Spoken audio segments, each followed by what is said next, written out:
recorded live. Good morning and welcome to the Empress of Biz. Listen, learn, and prosper. Where JoAnn Forrester, the host and advocate for small business and reporter on small business, who has secured over $40 million in difficult loans for small businesses, talks about everything that has to do with business. It could be the arts. It could be everything from the arts to politics. She is just an advocate for small business and has been named that several times by the Small Business Administration. And here's JoAnn. Oh, well, good morning, and thank you, Techno Granny. We are excited this morning. We're just going to go right into our interview. We have Joe Sestak, who has so many titles: Admiral, Congressman, Professor. I am highly impressed with this gentleman because he is literally running for to be our senator in the state of Pennsylvania. And good morning, Joe, and welcome to the Empress of Biz. JoAnn, it's great to be back with you. Thanks for having me. Get back. Well, we're delighted. You are doing something unique. And tell people, I love this idea. You're backing up your words with your feet, so to speak. I was reading a book with my daughter. You know it, Kill a Mockingbird.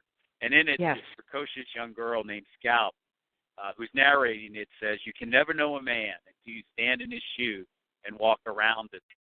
And so when I thought about it, I decided I'd walk across Pennsylvania when I declared my candidacy for the U.S. Senate, 422 miles. And every day I did an event about a different group of Pennsylvanians, women one day, small business the next day, seniors the next day. And today I'm going to Indiana County. And because I completed that walk, I'm now continuing to go into the rural counties as well as the main streets of cities.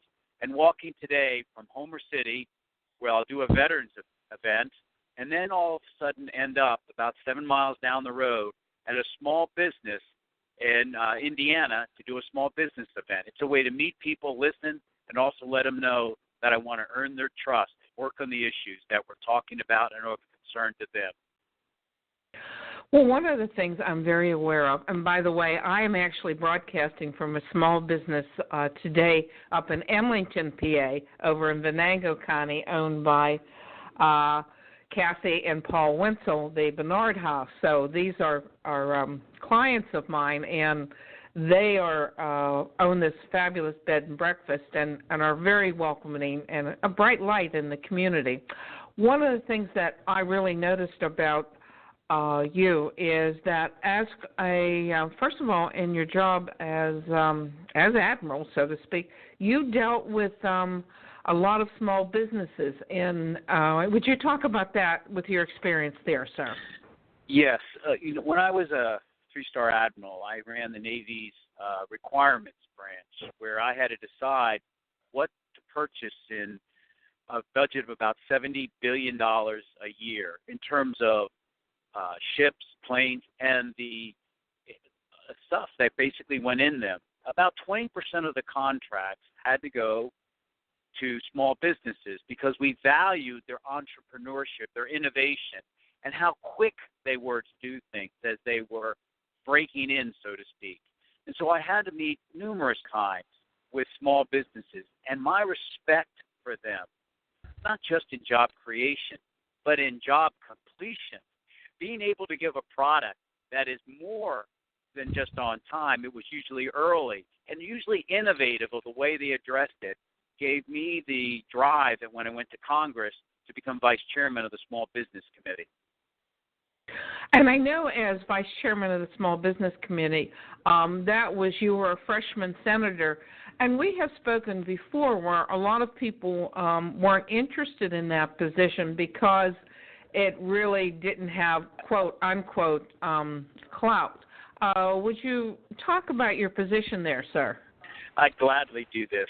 I had asked to go to Small Business Committee as my third committee. Normally you only get two, and I'd asked for a waiver because in my district, we had lost 22% of our small business manufacturing firms the 5 years before I became congressman. And I wanted to work in the area to bring those businesses back and get them what they needed to come back. when I got to the committee, I was asked if I wanted to be vice chairman, and I said, I mean, I'm a freshman congressman. Usually it takes 15 years. Are you trying to demonstrate a sense of humor? And he said, no, we're serious. And, well, I said I'd be honored. But here's the reason. There's no PAC money that is available for small businesses. While if you go to the appropriations bill committee or other committees, there's large corporations and others that contribute PAC money. That's why that is unfortunately why small businesses are not being represented well in Washington, D.C., because people are not going to that committee and working hard on the issues for small business. That's frightening, frankly. Yes, as a small business, as a small business owner and as former president of the Greater Pittsburgh Chapter National Association of Women Business Owners, and as an advocate for small business, you and I both know how vital the small business contributions. And like I tell everybody, Apple was a seed. Where do you think it started? They look at me. Joe, you're also a very strong advocate for veterans, and I'd like you to talk about that because not only as an admiral, you have done a lot for veterans. These veterans of ours, they're double the citizen. They served us overseas, defending our lives, and they come home, and then as a citizen, want to advance theirs and our livelihoods. Many in small business, in fact, is 45% greater chance that a veteran will be in a small business than for someone who is not a veteran. It's very interesting to see that they are quite great innovators, job creators of small business. But unfortunately for veterans, as they've come home, their unemployment rate has been higher.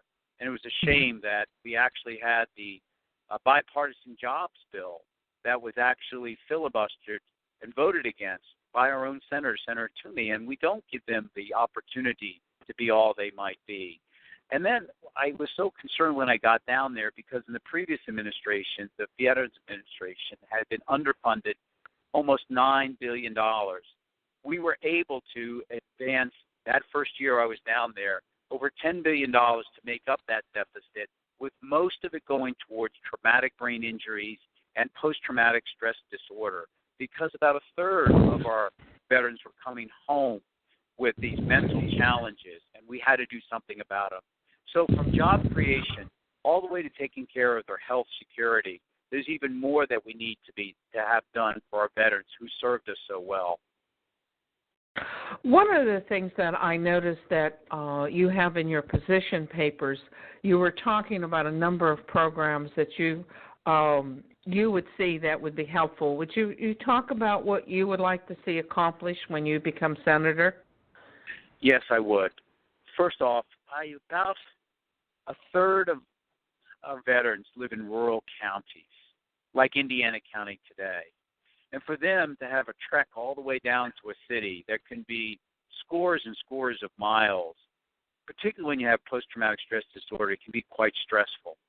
And so we should have, and I co-sponsored a bill for this when I was in Congress, we should be able to have the ability for our veterans to have telemedicine, in particular for treatment right at home, in order for the doctor to be able to talk to them directly there. Unfortunately, about 20% or 30% of our veterans in rural counties don't even have access to internet, a broad enough band. So that's one way to do it. A second way to do it is something called the Patriot Express loan from the Small Business Administration.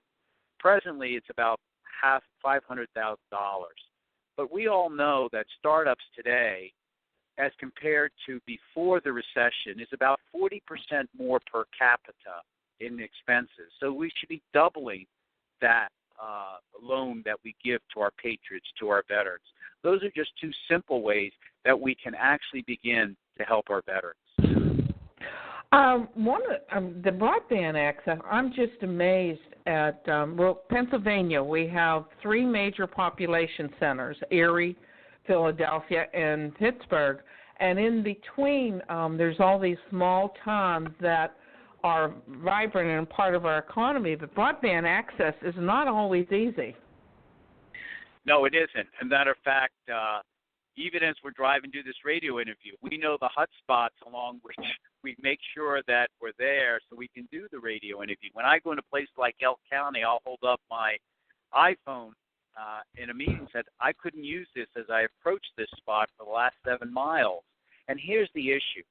Small businesses like agriculture, dairy farms, they need immediate access to the market to see what the best prices are for quickly selling their future milk products, so to speak. And how many farmers are going to stay there when they can't get the latest in technology for how to take care of their cows or how to better take care of their crops? And so the youth won't even stay there unless we build up that other infrastructure of ours besides roads, and that's the broadband there. And so that's why it's key to understand that the new infrastructure of the future really is broadband access. And here in America, we are not doing it as well as places like Hong Kong, which is 50% fiber optic lines, where we're less than 10%. Right, and I see it as a security issue too, Joe, because after the horrifying attack of 9/11, how just having places where we have communications that can be readily accessed if one center or two is knocked down is absolutely vital. You know, you hit something else. It really is a national security issue here at home. When you have an emergency, the ability to have all the different response agencies talk to one another on a common communications line was something that was in the post 9/11 report, and we have not done that sufficiently.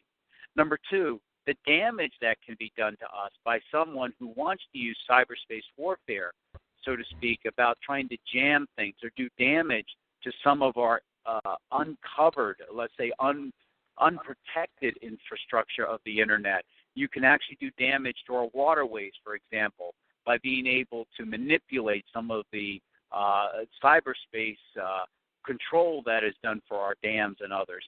This is an area that I believe that we have to pay more attention to. And when I was both in the White House as Director of Defense Policy and in Congress, tried to advocate more for this. But we've been unfortunately not able to bring together government and private industry to bring about a resolute solution to this. As we get close to the time, I could talk to you all day because of your in-depth experience. One of the issues that we have here in Pennsylvania, Joe, is that our startups are half of what the nation is. What is some of the things you would like to see happen here in the state of Pennsylvania? Yes. You hit it right on the head. If there's one thing we have to do is get startups and small businesses to meet the national average. And as you said, we're only half as many are being small businesses being created each year as the national average. And then we got to expand beyond that. Two things are needed. First, we have to get access to capital for startups. In Wisconsin, what they did is said, look, you're Wisconsin residents and you invest in a startup company, you get 50% tax credit on your investment, up to $1 million a year for 5 years. They quadrupled the numbers of Wisconsin investors into startups.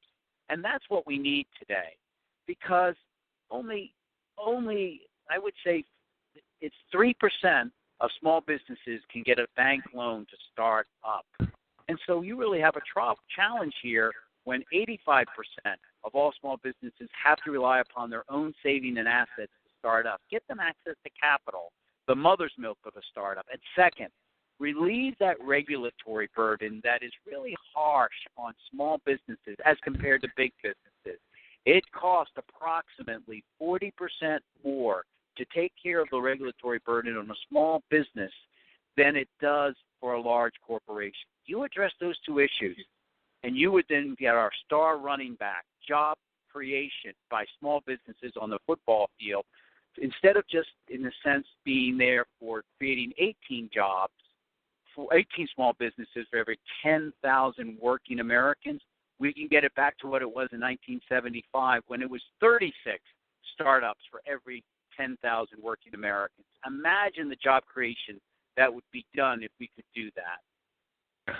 I am imagining it as someone who's, we're actually hitting our 40th year in business, starting this November, and I was 5 when we started. So just so everyone knows that. So, but you hit it on the head. It was 40 years ago when you started up that we had 36 small businesses being created for every 10,000 working Americans, and now it's in half, 18. And get them access to capital, relieve that regulatory burden on small businesses as they're starting up, and we will have job creation like we need job creation. Most definitely. It is almost 2 minutes. You said I want to keep respecting your time. Tell us, you wrote a book, and I'd like to, and if we could tell us a little bit about that and how we can get it. Yes. After I didn't win, I didn't want to, it wasn't in me to go lobby. And so what I decided to do was to teach at Carnegie Mellon in the Pittsburgh area, obviously, Cheney University, Penn State, Army War College, and Dick. And then I did scores of events around Pennsylvania, listening and talking and learning as I was teaching. And out of that came a book called Walking in Your Shoes to Restore the American Dream. I did my walk across Pennsylvania. It was 422 miles to let people know that I wanted to earn their trust, walking in the shoes to understand their hopes and concerns. And then I published the book that said, this is not a book where it is something where I say, well, I grew up in a log cabin, I'm ready to be president of the United States.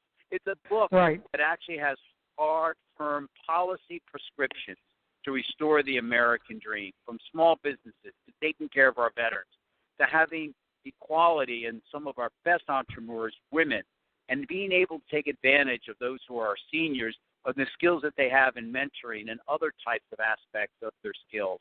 So this is a book that I believe I can, as I will today, discuss the policies in them, listen to what people say, and then have people understand where I stand as a U.S. Senator, God willing, that I can restore the dream for Pennsylvania. Joe, how can people get in touch with you if they want to be involved in the campaign? Please, just go on my website, and you can, little contact sheet on there, and my website is joesestak.com, joesestak.com, and Sestak is spelled S-E-S-T-A-K, joesestak.com. Well, I want to thank you for your time, sir. I know you are on your way to a day filled with meeting great people, and I love it that you're taking time to get out into the rural communities, because that is where great people are, great ideas and innovation are. And along the way, if you have, during your campaign, if you would like to come back and tell us or give us updates on what you've been thinking and what you've been finding out, we would love to hear from you, Joe. JoAnn, I'd love to do that. And you have a great Pennsylvania day. Thank you.